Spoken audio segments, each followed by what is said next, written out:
Hey guys, so today I'm going to be looking at more malicious compliance stories. So yeah, let's just get right into the video. It legitimately pains me to write this one because I love this barbershop. My barbershop. I go here all the time along with my sons. Always great haircuts, always. Today's malicious compliance has to do with trying to simply pay the bill. One gentleman gave me my recently updated cable from Deadpool 2 undercut. Great as usual. My son got his crazy 16-year-old cut. His cut took a lot longer, like 3 more people got their cut than mine, so I waited until both of us were done to pay.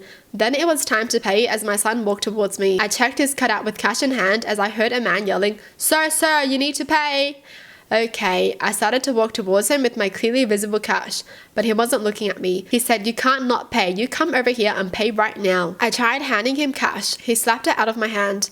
Like a salt slapped my hand so hard 2 of the bills fell out. Then he said, "You need to pay at this machine," slapping his hand hard on the machine.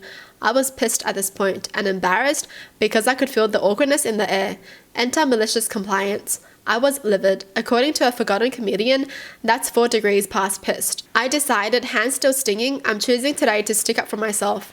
I slapped my money the way he slapped my hand directly on his machine. I kept picking the machine up scanner to look for a hole to put my cash into. I tried flattening it, bending it, folding it, whatever it took to shove this money into the machine. I really hammed it up. Then it finally happened. The man finally lost his mind. Why did you not tell me it was cash? Why? I could have argued. I just stood there staring, knowing he would spin himself into a tizzy. He totally did, but not in a way I could have expected. He ripped my money, threw it in the air, yelled and walked away, pushing barber chairs that other people were sitting in. It would have been more entertaining if I wasn't worried this dude was going to end in handcuffs by day's end. I didn't stay around to find out.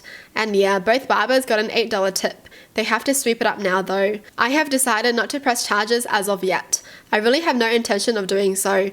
I really have no idea if I'm going back. Maybe I'll make a joke of it, waving my cash in the air upon entry. The other barbers there really didn't seem to react in a way that indicated this was anything new. That's just so freaking rude. No excuses for that dude, man. Like, seriously, you just assaulted someone, slapped them?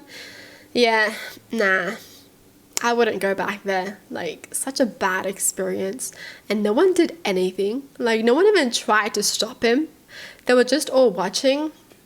That's a no-no. When my son was in middle school, I was notified he had to be picked up because he was in violation of the school dress code. I asked what the issue was on the phone and was told he's wearing a shirt that shows nudity. I freak out and rush to the school, my mind whirring as to what he possibly could have worn. None of his clothes that I knew had nudity on it. As he gets in the car, I see violation. He wore a t-shirt with a shirtless guy. Sure enough, a topless bare chest sent someone clutching the pearls apparently. A quick stop to the craft store followed. Using puffy paint, I superimposed a lovely bikini top to cover the man's nipples. He wore the shirt to school again and nobody dared to say a thing.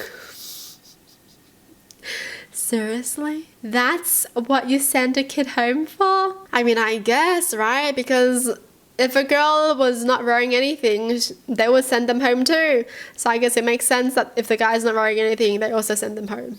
Equality, right? I work as an engineer at a sauna company. We have many different sauna doors. One salesperson writes to me to get a door with special measurements. The door in question is a rather fancier door with fancy wooden trimmings on polished aluminium and frosted glass. Except the customer don't want the fancy stuff. I first draw one of the less fancy doors that is exactly to the specification of the customer. I get a request to change it to the fancier model and remove the fancy stuff. This will make no difference. I literally just change the name on the drawing to the fancier name. I do no other changes. The customer is satisfied and puts in the order. That of course means that the customer pays the more expensive price. It's like ordering a cheeseburger and removing the cheese and still pay extra for the cheeseburger. Just that this time it was a $150 upcharge. Dude, I don't get some people. What? Seriously, what are they doing?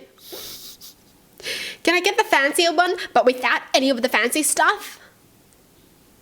Then why are you buying the fancy model? Jeez, I guess they just care about the name, right? It's like, you know, how some people just care about like the branded thing. Like, have you guys seen that prank where they took like cheaper shoes and just put like a brand name on it, and then everyone was like, oh yeah, this is the best shoe ever, I've never worn shoes better than this. And then they find out, you know, the shoes were cheap and they were like, no way. that's it for the video. Hope you guys enjoy. Tell me in the comments down below what your thoughts are, and as always, thanks for watching. Hope you guys liked it, and I'll see you guys next time. Bye!